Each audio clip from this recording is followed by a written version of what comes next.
Back in 2021, I bought a split board, which is a snowboard that converts to skis so you can climb uphill, then it transforms back into a snowboard for the ride down. And I bought it on a whim off Facebook Marketplace for $1,100, but I never used it because I didn't know how, I didn't have the experience, I didn't have muscle memory, and I was intimidated by all my friends who seemed to be experts and I was a total beginner.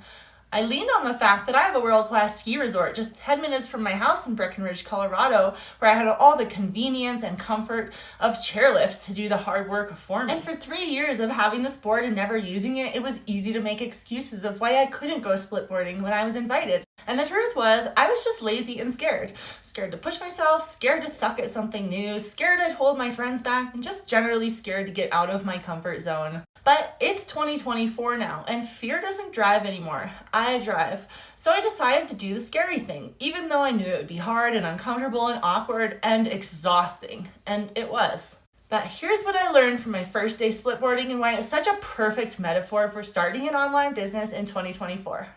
A beginner is a beginner. Everyone starts as a beginner and learning takes time. So give yourself credit when you're starting something new. Slow down, learn the mechanics, and focus on taking one step at a time.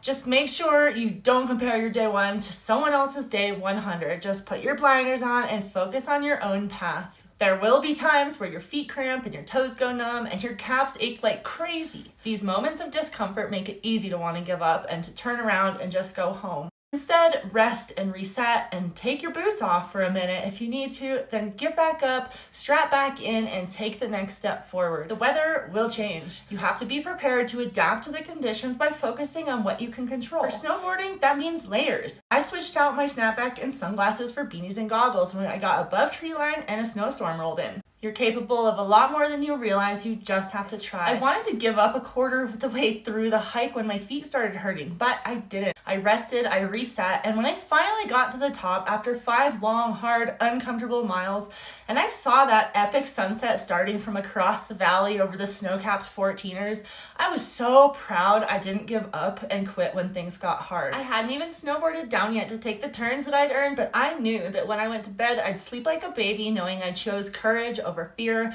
I left it all out there and I blew my own mind of what I was capable of. I also knew that the pain and regret that I would have felt if I had given up a quarter of the way when my feet started hurting would have hurt so much more than the pain of my tired muscles today. So the next time that you have a mountain to climb, either actual or metaphorical, remember how you want to feel when you go to bed that night. Do you want to feel proud that you went for it with everything that you had, or regretful that you didn't?